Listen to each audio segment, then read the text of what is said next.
Welcome to the ANEW Insight podcast, empowering and inspiring your journey to optimal health. Hosted by Dr. Supatra Tovar, clinical psychologist, registered dietitian, fitness expert, and author of Deprogrammed Diet Culture. Rethink your relationship with food, heal your mind, and live a diet-free life. And Chantal Donnelly, physical therapist and author of Settled, How to Find Calm in a Stress-Inducing World. Here at City Club Los Angeles, we follow our guests' journey to optimal health, providing you with the keys to unlock your own wellness path. Tune in and evolve with us.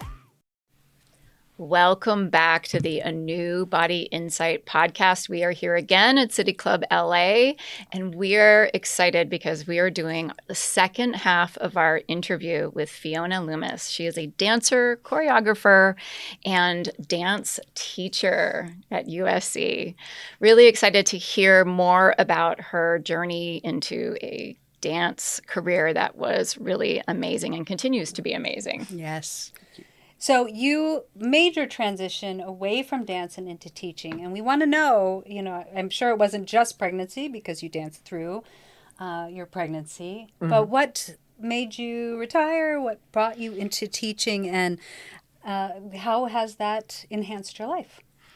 Nice question. Yes. So I think, as a dancer, athlete, that there's an end to the physicality of it. So I think actually most dancers are already pre-thinking a little bit, which is annoying in a way because you just need to enjoy it while you're doing it. But I do remember there was a decision on my part. There's a sort of creative field, choreography and beyond, and then there's teaching. There's these two things. And I remember being in class, so you do a daily class with the teachers, and I actually...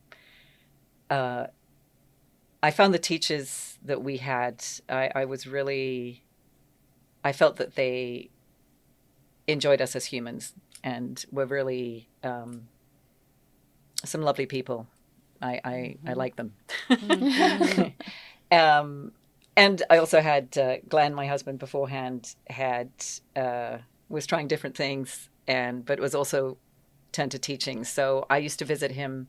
In the summers, we taught at Perry Mansfield Summer Camp in Colorado, Steamboat Springs. Hey, Colorado. And so several summers I used to go there, and that's where I started really thinking about teaching and starting to teach. So I was still dancing, but starting to teach. And I'm going to say I think most dancers and most people that are in the physical industry are ready to teach very early on because you're doing so much research yourself with your body and how your body functions to get to an optimal level that you want to impart that knowledge. You want to tell people how this is done because you think, oh, wait, if someone had told me that early on, I would be so much further ahead. Mm-hmm. But I have learned over a long period of time that there actually aren't that many shortcuts. There are some. There's learning happening all the time, but everybody is so unique. Everybody is so unique, and obviously there's some tried and true methods and methodologies that work, but there's just the mental part, the emotional part. There's so much to it, and just the experience of learning how to be a good teacher or imparting that. Part of it was when I came to LA. This is I stopped and I had a transition. I lived in Holland for a while. We were traveling. It was the first time that I'd really taken a long break. It was wonderful. It was a really good time. Then we decided to move to California, and we did it in various stages. Glenn's mother was still alive. And that was our only grandmother, actually, at the time. So that was a decision to be closer to grandmother, actually. And then Glenn got a job working at Cal Arts, and I was being a mother. And teaching did fit into, I could fit it in around being a mother. So even though, and because I was at Netherlands Dance Theater in Holland, in the Netherlands, there's a retraining program that you pay into It's very luxurious. You pay into it. So for 20 years, I paid into this retraining program. And then you receive a certain amount of money to retrain because they know that you're actually going to finish your career and transition into something else. That's great. So I had to use this money. I really didn't know quite what I wanted to do. And I really actually didn't want to use it right then. I felt like I wasn't ready to make a decision. But we found in South Pasadena, where we were living, this ATP Studios. And that's how we met Fiona. Thank goodness. And literally, I met you there, and it was a blessing. It was really a blessing, and actually, that was after my second child, so second son. So your Pilates training was covered then? It was covered. It was 60% covered. Actually, the training was covered, and then the equipment was 60% covered, which is incredible. That's great. Yeah. And so that's informed my teaching as well. But Has Pilates informed your teaching? Definitely. Well, I think it helped me in many different ways. And again, this is emotional well-being as well, because it really helped me just, it wasn't a matter of just doing it. Kim, I'm thinking of you right now and your podcast. There's just so much more to it. And it helped me, I want to say, just transition into normal life, I do remember it was the first time I did multiple choice, by the way. On the exam. What? I'd take the exam. I was like, what is this? I've never, I just used to answer questions, but no, you had to actually, So anyhow, many things, many firsts, actually, and it was a nice way to transition. And, join a community. Yes, which is, look, right here. That's so lovely. And we're so glad that we met you. Yeah, look, beautiful people. So very lucky. I know that you were teaching at the high school level. Yes. During the pandemic, and then now you are teaching college at USC, School of Dance. What is it like to teach at the high school level and at the college level? And then I know that it was during the lockdown, the pandemic, you were teaching at LACSA. What was that like to try and teach dance virtually? Oh, so fun. No, it was, well, I think we've all got our pandemic stories, and any teacher will tell you how intense it was. But dance has its own challenges, for sure. I was actually teaching both at the time, UC Kaufman and LACSA. The luxury of UC Kaufman is I was able to go down into the studios alone, and they had it all set up for me with the screen, and it made, I had the headset alone in the studios, but with no students. They were all on the screen, whereas at LACSA we were at home in our little spaces. So obviously the first challenge is space.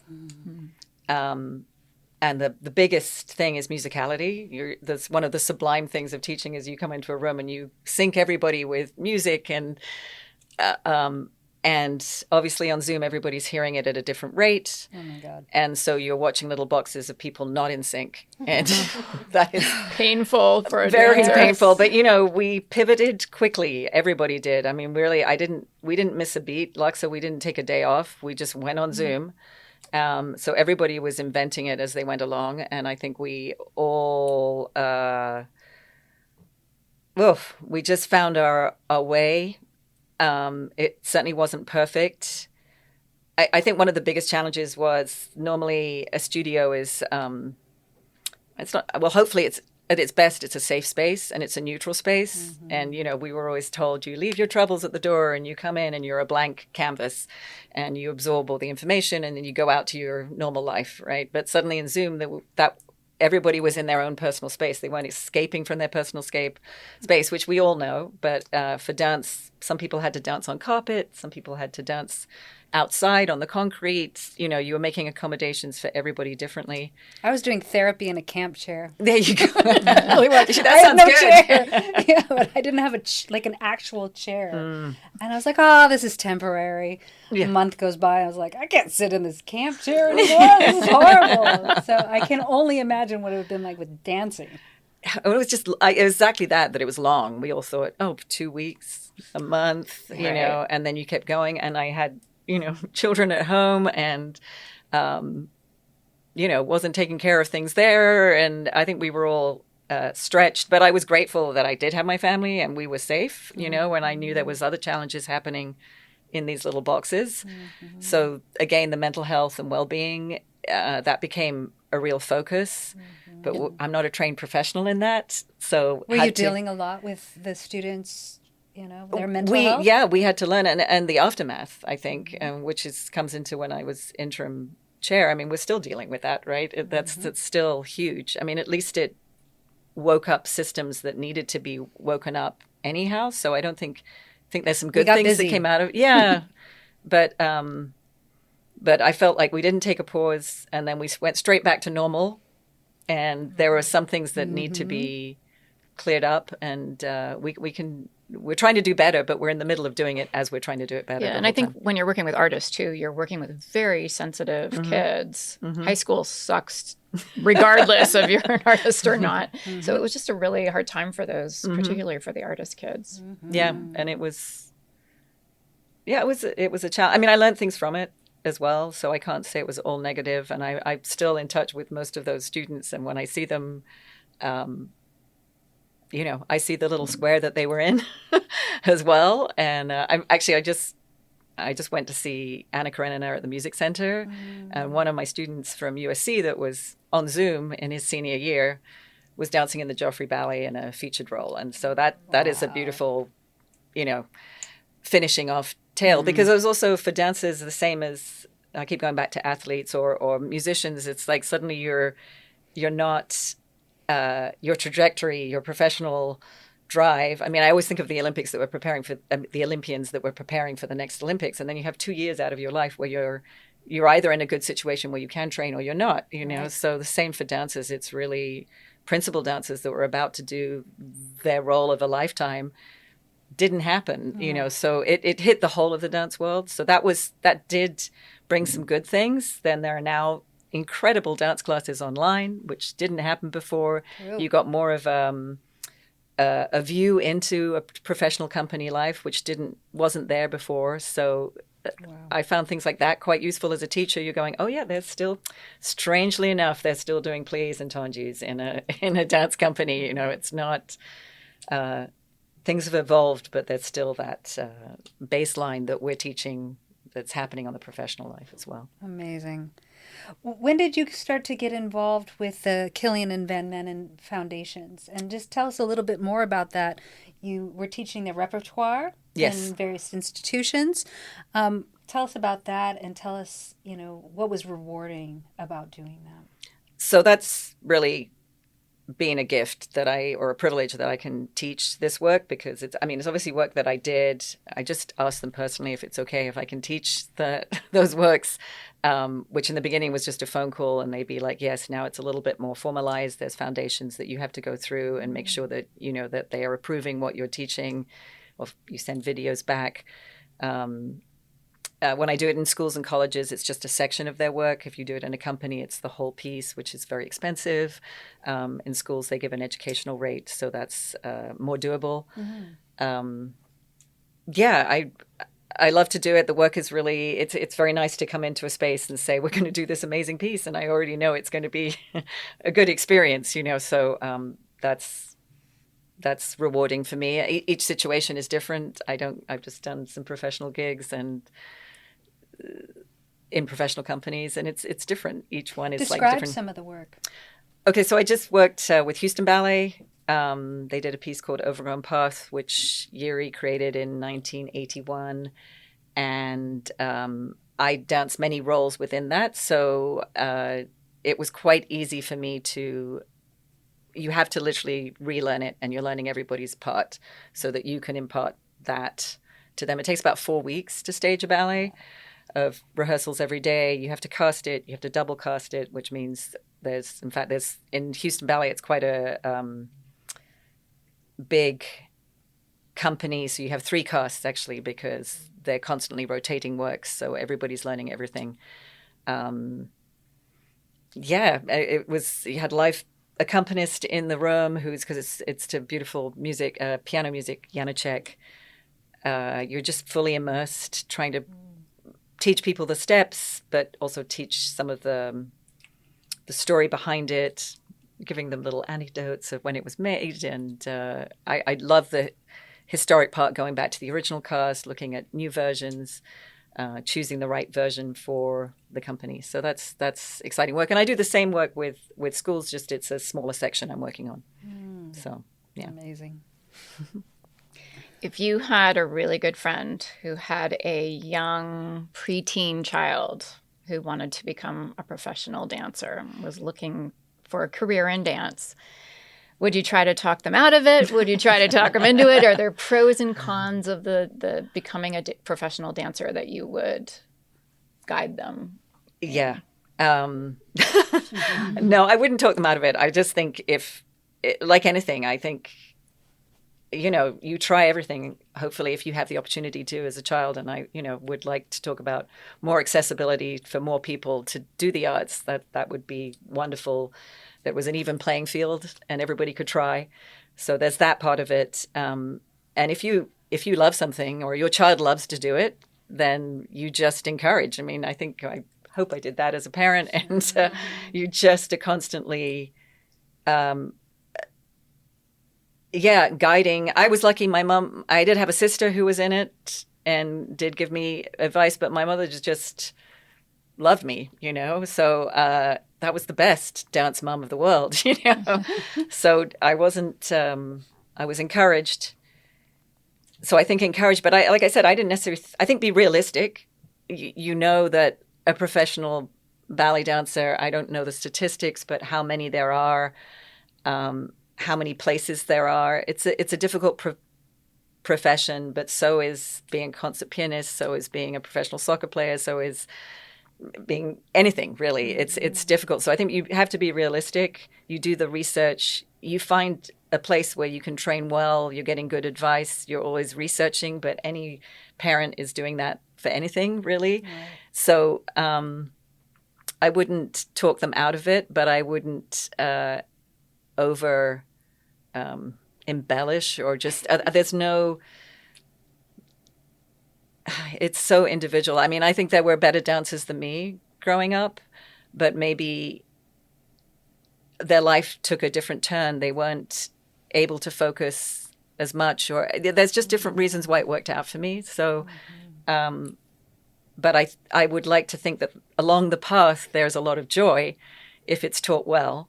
And that's taught generously, and your mental health is in a good place, your physical health is in a good place. There should just be a lot of joy from doing it. And then that should just be part of your life. But there are disappointments, but if you're aiming unrealistically, maybe the disappointments are bigger. So I think that's a danger for everybody, is just to, one step at a time along the path and ask for help. So that question was a test, and you passed. Okay. That's good. I got another test. And I think that this is hard for any woman, but I'm sure with your career, balancing dance, teaching, and children, I think a lot of people want to know, how do you do it? How do you do it? I think it's Teach us. I think it's just tough. I don't think you cry the dance part. The dance part. I mean, it's tough, but it's just very full. It's very full of life, and I also had my children late in life and had a very physical career. It's quite exhausting having children. So I hope I wasn't too tired all the time. You guys are tired. But I do remember it being tiring. Yeah, you juggle, and there's some career paths that you choose not to take, maybe because you can't juggle everything, and that's a compromise. But I think everybody has gone through that, so it's just life. Yeah, I don't know if dance makes it harder or better, but yeah, I think there was the staging part. Like now I'm able to go away for 4 weeks because they're independent and older, whereas when they were little, that would have been really hard. And there was one I felt like I missed one opportunity, which was the Paris Opera was doing a ballet that was made on me, and I was thinking, well, I have to go, I'm the one that needs to pass on this knowledge. And somebody else was chosen, and that was a big disappointment. But then then I had to sort of sit with the reality of it. It would have been ridiculous. I don't even know how I could have done it. But, my professional brain was, oh, I must do this thing. And then the mum brain was like, well, that's ridiculous. And I did drag them all to Paris, though, to see the performance. So I got a little bit of both. You got to get dragged to Paris. Oh, that's terrible. Sorry, that sounds ridiculous. Please don't take me to Paris. It was hot. That's what they probably remember the most. It was very hot. That's hilarious. Before we open it up to questions from our audience, how do people find you? Do you have a website? Do you have socials? She's like, website? What? No, I don't. I am on Instagram. You can I'm really, follow her. yeah. What's the handle? Fiona Lummis Eddy, I think. At Fiona Lummis Eddy. There you go. Good. And Good. What can people see on your Instagram? I'm sure you're going to get a lot of followers. I put some recent posts because I staged a couple of pieces, so hopefully that's on there. And I try and follow my students as much as possible. Encouragement, I'm getting better at that. Trying not to post too much family. People tag you and stuff too. I know, I've seen sometimes old that performances. Yeah, that there's are a few amazing. of them. So yeah, that pops up sometimes, which is quite nice. But I keep it very low profile, and I teach at USC Kaufman. I'm not teaching anymore at the LA County High School of the Arts, so you can't find me there. But I will support all those students that I taught for 15 years and follow their careers or their trajectories in this life. And I'm working in the fall at Kaufman and a few other places, doing a workshop in San Francisco, going to Oklahoma, maybe Idlewild Arts. So, go around places. you are all over the place. Well, I'm sure there has to be some questions for the amazing Fiona Lummis. We do. Yay. Come to the microphone. So I was wondering, with your dance career, how many countries did it take you to? Oh gosh. Yeah. I don't think I've ever counted that, actually. So,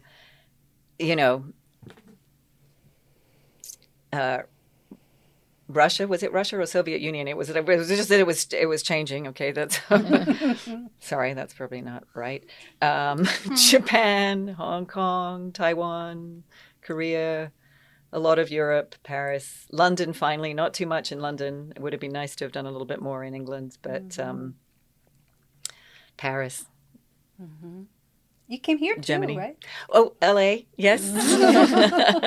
New York, Yeah. Atlanta. Wow. Strangely, Berkeley, where were we? We were somewhere in Minnesota, I think, somewhere. I don't know.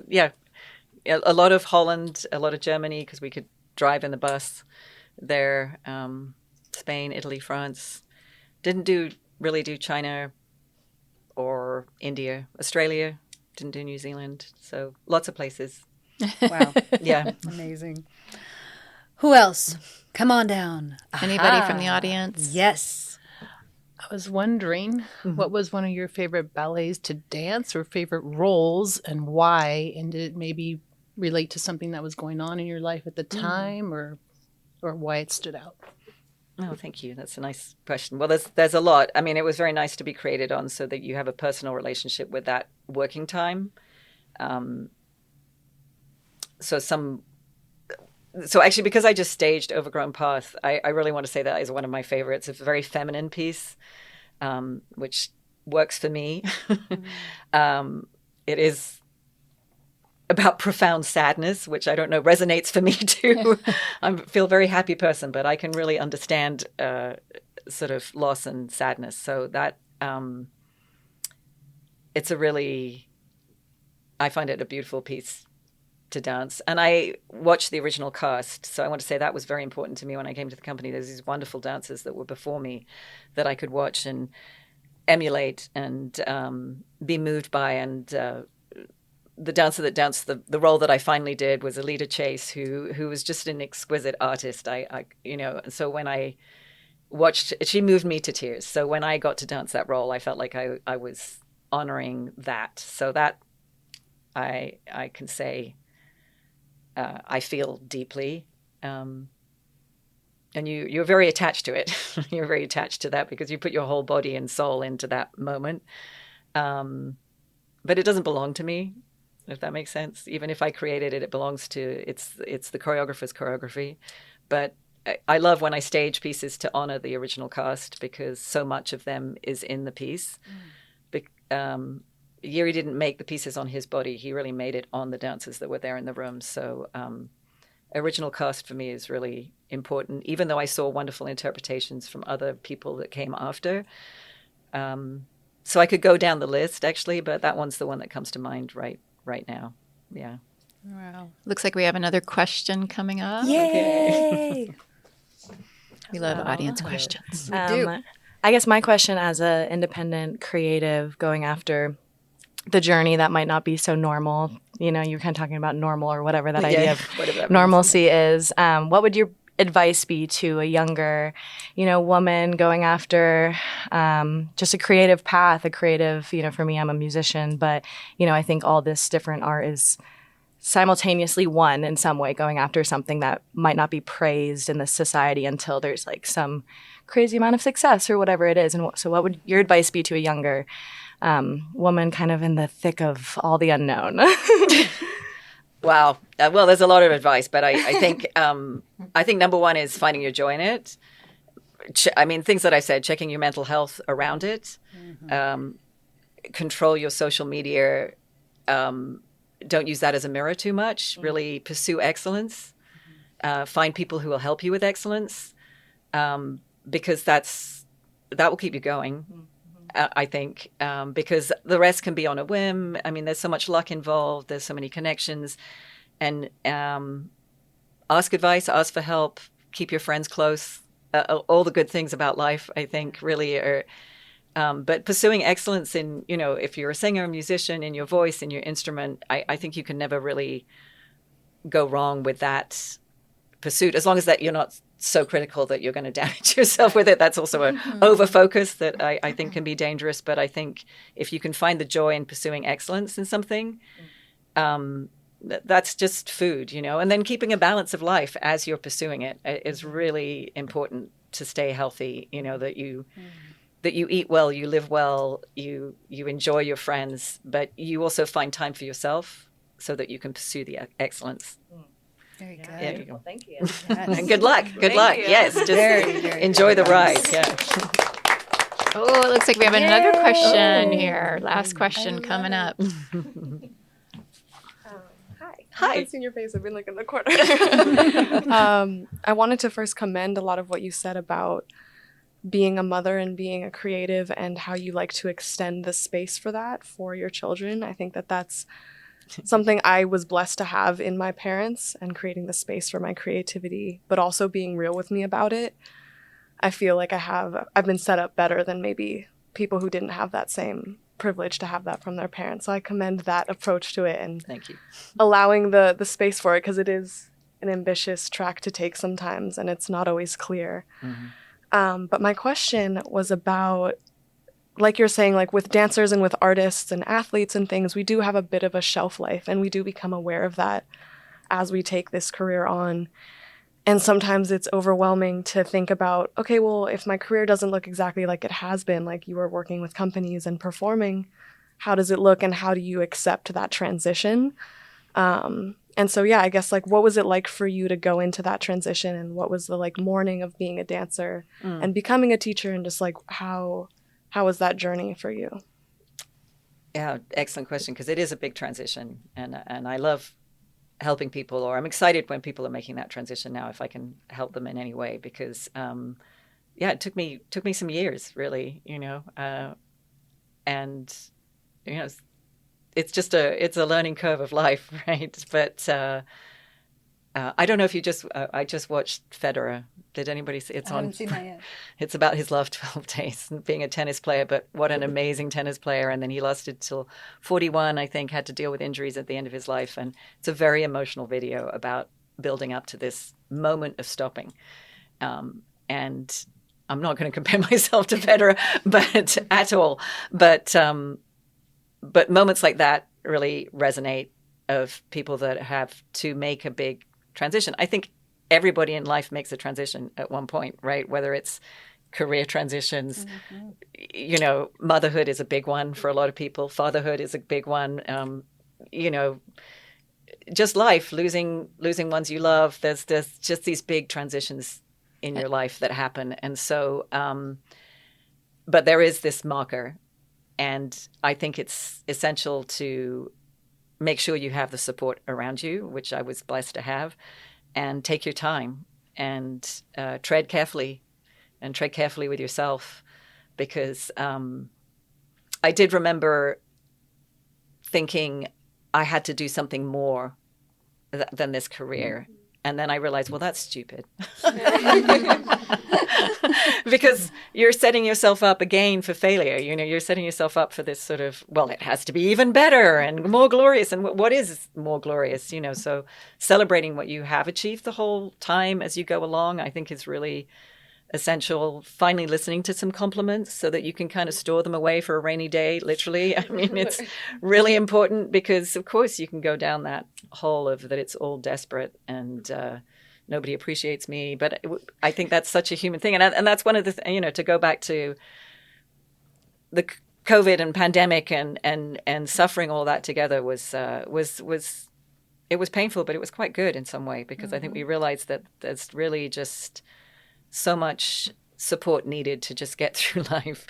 And so any transition is big. So just be gentle with yourself and take the compliments. That's my only thing. Take the compliments. Oh, that's great advice. Thank you. Okay, thank you. I mean, you are luminous, as I said before, and so humble and kind and I've got my family here. They might not believe that. But you're a ball of light, and I think that probably was a big part of helping you through this transition, is that you tend to be more objective and you see the bigger picture. You don't get too focused and, you know, have tunnel vision on what things should be like. You're very, not just physically flexible. I mean, she's so flexible, but she's also psychologically flexible. And I think that's just what makes you just a wonderful human being. And we're so blessed and lucky to know you. And I wish this podcast wasn't ending, because I could talk to Fiona all day, and she's amazing. But it is. Thank you so much, everyone, for tuning into the ANEW Body Insight podcast. Thank you, Fiona, for being with us. Everybody, come on, let's give it up for Fiona. Thank you for being here. I have to model accepting a compliment now. Yes. So I'm modeling accepting a compliment. Thank you so much for tuning in, and we really hope you join us for the next episode of the ANEW Body Insight podcast at City Club LA or via Zoom. Thank you so much, everyone. Thank you, everyone. Wow. Thanks for tuning into the ANEW Body Insight podcast. Please remember, the content shared on this podcast is for entertainment purposes only and does not constitute medical advice. You can find us anywhere podcasts are streaming, on YouTube at my.anew.insight and at anew-insight.com under the ANEW Body Insight podcast tab. Follow us on our socials at my.anew.insight on Facebook, Instagram, TikTok, and Threads for more updates. Tune in next time and evolve with us.